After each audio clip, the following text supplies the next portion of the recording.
हाय hello नमस्कार guys, welcome back to my YouTube channel. तर कसे आहात तुम्ही सर्व? आय होप की तुम्ही मस्त मजेत आणि आनंदाचंच असाल. तर आज मला ॲक्च्युली आहे ना, बाहेरच्या काही मोमेंट कॅप्चर करायच्या होत्या. मला नाही आवडत सारखे सारखे घरातलेच व्लॉग दाखवायला. तर कसे आहात तुम्ही सगळे? म तुम्ही सगळे मस्त मजेत आणि आनंदातच असाल अशी आशा करून मी व्हिडिओला सुरुवात करते. तर मला नाही आवडत रोज रोज रोज रोज घरातलेच व्हिडिओ दाखवायला, घरातलंच रुटीन दाखवायला. मलाही आवडतं बाहेरचे दाखवायला. पण काय करणार ना, जे करायला जाते एक आणि होतं वेगळंच, नाही होत. तर विषय असा आहे, 2 दिवस मी ब्लॉग टाकले नाही आणि शॉर्ट्स पण मी टाकले नाही. जे आहे तेच कंटिन्यू मी पुढे करते. विषय असा झाला आहे की तब्येत अचानक डाऊन होते. मी सुद्धा काही लक्ष दिलं नव्हतं. असंच अचानक उठली, जागेवरून बसल्या की चक्कर भरपूर यायची. चक्कर यायची ते यायची आणि आता 2-3 दिवस झालं मूव्हमेंट पण व्हायचं, पोट पण दुखायचं. आता अशा कमेंट येतील की तू प्रेग्नेंट असशील म्हणून. तर असं काहीही नाही आहे. मला आतच ताकद नव्हती म्हणून मला ते तसा त्रास होत होता. तर दुसरी गोष्ट अशी आहे की बाहेरची आज मला मोमेंट कॅप्चर करायच्या होत्या. अशी एवढी तब्येत खराब होती ना, की बरं झालं मी जाताना घरातली कामं करून गेली होती माझ्या स्वतःसाठीच बाकी कोणासाठी नाही. माझ्यासाठीच मी कपडे, भांडी, जेवण तर होतंच. रात्रीचा वरण, डाळ होती आणि भातसुद्धा होता. त्यामुळे मी सकाळी काही जेवण केलं नाही. सकाळी मी काही जेवण केलं नाही. तसंच होतं. म्हटलं यायला किती वाजता आहेत किती नाही, आणि जास्त वेळ झालाच भूक लागली, हॉस्पिटलमधून यायचं म्हटलं तर बाहेरच खाणार.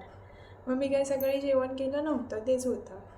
कपडे धुतले तरी मला हे बोलले होते, नको कपडे धुवूस म्हणून, आल्यावरती धुऊ, बरं वाटलं नाही तर उद्या धुऊ म्हणून. मग मी तेव्हाच धुतले. 4-5 कपडे असतात, किती वेळ लागतो आहे ना धुवायला. अंघोळ करतानाच धुवून टाकले.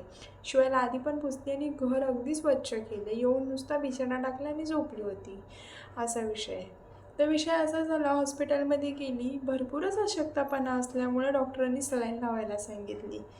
या हाताला दिसतच असेल तुम्हाला. आणि हात इतका प्रचंड दुखतो आहे ना, एकदा नाही, दोनदा नाही, तर 2-3 वेळा नस शोधण्यासाठी आत रुपवलेली सुई बाहेर काढून तिथे, इथे, इथे चेक करत होते. मला ते आठवलं जरी तरी मला कसं तरीच होतं आहे आणि हात तर भयंकर दुखत आहे. आणि शिवाय तेही नाईट करून आले होते, बरं नाही दिसत. ते झोपलेसुद्धा नव्हते बिचारे. झोप म्हटलं की नाही, तुझे पाय दुखत आहेत ना, पाय दुखत आहेत ना, असं करत होते. किती त्रास देणार ना त्यांना. घर बघून, घरातल्या जबाबदारी बघून त्यांना बाहेरचं सुद्धा काम तितकंच आवर्जून करायचं असतं. त्यांचीही तब्येत खराब आहे, तरी त्या मेडिसिन वगैरे घेऊन मागे तुम्हाला दिसतच असेल व्हिडिओमध्ये भरपूर अशा बॉटल्स आहेत.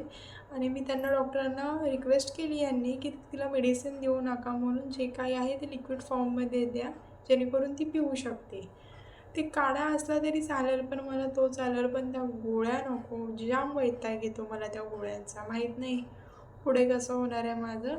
पुढचा विचार करत नाही मी. जे हाय वेळ ती काढायची, पुढचं पुढे. पुढे कोणी बघितलं आहे पुढचा दिवस, असा विषय आहे. तर कुणीही गैरसमज करून घेऊ नका. ही बोलते व्हिडिओ टाकेन म्हणून असं करीन तसं करीन, नाही होत. माझं शरीरच साथ देत नाही आहे. सकाळी तर माझी अशी कंडिशन होती ना की मी अर्धा 1 तास गाडीवरती रडत होती. अक्षरशः पायातून माझे अवसान गेलं होतं. मलाच कळलं नाही की सलाईन लावल्यावरती काय झालं. हॉस्पिटलमध्ये हा सर्व प्रकार काही घडला नाही.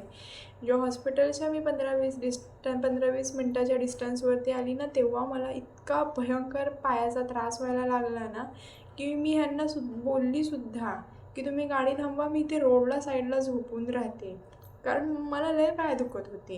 आणि गाडीवरती जरी 2 पाय टाकून बसली तरी पण खाली आपले पाय बोलतात ना, ठेवल्यावरती प्रेशर, दाबल्यावरती, ठेवल्यावरती बोलतो ना दाबून, थोडे पाय भरपूर दुखत होते. माहीत नाही का, ही दुसरी वेळ माझ्यासोबत झाली. एकदा पण मी रायगडला अशाच पायऱ्या चढून गेली होती ना, तेव्हा पण मला रात्री खूप त्रास झाला होता की बाथरूमला मी उठली होती आणि जशी उठले ना तिथेच मी पडून भरपूर रडत होती, असा विषय आहे.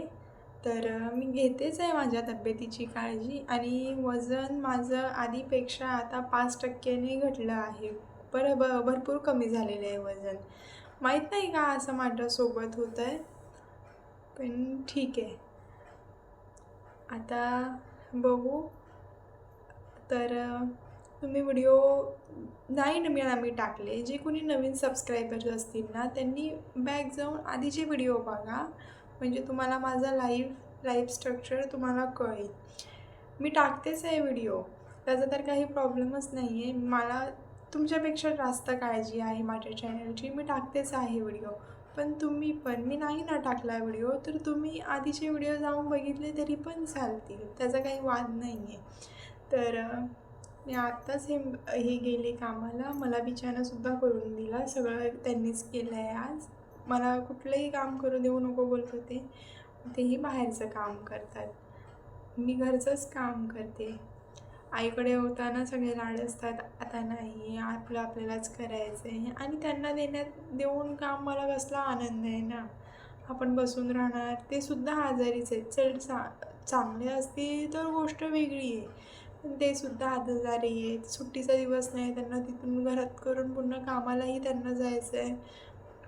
म्हणून म्हटलं नको, मी अर्धा तास लावेल 15 मिनटाच्या कामाला, पण मी स्वतः करीन. मी कपडे पण कसे धुत होते. माझा ड्रेस होता, लेगीज ओढणी आणि तो गाऊन होता, 2 स्कार्फ होते. आधी मी ओढणी धुतली, गाऊन धुतला आणि लेगीज धुतली. आणि मग बरं वाटत होतं, हाय धुण्याची ताकद, तेव्हा कुठे मी ते 2 स्कार्फ धुतले. अशा पद्धतीने मी कपडे धुतले. नाहीतर तब्येत ठीक नसली असती तर मी नसलेच धुतले, असा विषय आहे. तर मी टाकेन व्लॉग, मिनी व्लॉग तर मी टाकायला सुरुवात केलेली आहे. तर सगळ्यांना हीच रिक्वेस्ट आहे, मला जसं शॉर्ट्सला तुम्ही रिस्पॉन्स देता ना, तसाच लॉंग व्हिडिओला पण द्या, बरं होईल. माझ्या लाईफमध्ये मी काही आलतू फालतू दाखवत नाही आहे. जे माझ्यासारख्याच गृहिणी असतील त्यांना तर माहीतच असेल की डेली रुटीनमध्ये किती अडचणी येतात, किती काही येतात. तेच मी तुमच्यासोबत शेअर केलेलं आहे. आणि हे माझ्याच बाबतीत नाही, सगळ्या स्त्रियांच्या बाबतीत हाच प्रॉब्लेम आहे. तर आता मला कोणी कमेंट करू नका, बाई तू व्हिडिओ का नाही टाकलेस म्हणून. आणि कोणी मेसेजसुद्धा करू नका की तुम्ही बोलतेस आणि व्हिडिओ करत नाही. तर खरं सांगते, तसं काहीही नाही आहे. माझी तब्येतच बरी नव्हती, तरी पण मी दाखवून देत नव्हती व्हिडिओच्या माध्यमातून. काय ना सारखं सारखं दाखवायचं आहे, तब्येत खराब आहे, तब्येत खराब आहे आणि तब्येत खराब आहे. हाय तब्येत. आज कसं इतकी सकाळी माझी भयंकर कंडिशन होती ना, की ते माझं मलाच माहीत आणि ह्यांनाच माहीत मी कशी घरी आली आहे म्हणून. तर मला काही आजार नाही आहे, बस माझ्या पायांनी पाय दुखायला लागले ना तर समजून जायचं आहे मग आज बिछान्यात, असा विषय आहे. लहानापासूनच तो प्रॉब्लेम आहे, वाताचा त्रास आहे. आणि आता थंडीच्या दिवसात मी जाऊन सलाईन्स घेतल्या अशक्तपणाच्या, विकनेसपणाच्या, त्यामुळे त्रास जास्त झाला. हे बघू शकता, मी काही खोटं बोलत नाही आहे. तर कसा वाटला ब्लॉग नक्कीच कमेंट करून मला सांगा. आणि जे कोणी चॅनलला नवीन असतील त्यांनी सबस्क्राईब करा. आणि एक मला कमेंट होती की बाहेरचे पण तू ब्लॉग करत जा. तर हो, मला बाहेरचे पण करायचे आहेत, पण बोलते ना, करायला जाते मी आणि होतं माझ्यासोबत खूप वेगळंच. त्यामुळे आता बोलतात ना, मी ठरवून कुठलीच गोष्ट करणार नाही आहे, सगळं अनप्लॅन होतं माझं. लास्ट व्हिडिओमध्ये मी हे सुद्धा बोलली होती की आम्ही कुठेतरी बाहेर जाणार आहे म्हणून. ठरवलं आणि झालं वेगळंच. शेवटी तो प्लॅनच कॅन्सल झाला. आता हे एकटेच जाणार आहेत, तर असा विषय आहे. आता सगळं अनप्लॅन करीन डायरेक्ट. होईल नाही होईल, गेली बाहेर, राहिली घरी, त्याचा काही वाद नाही आहे. चला तर मग हा ब्लॉग मी इथे स्टॉप करते. आज काही मी दाखवलं नाही आहे आणि हा ब्लॉग मी इथे स्टॉप करते. जे कोणी चॅनलला नवीन असतील त्यांनीच लाईक करा, शेअर करा आणि सबस्क्राईब करा.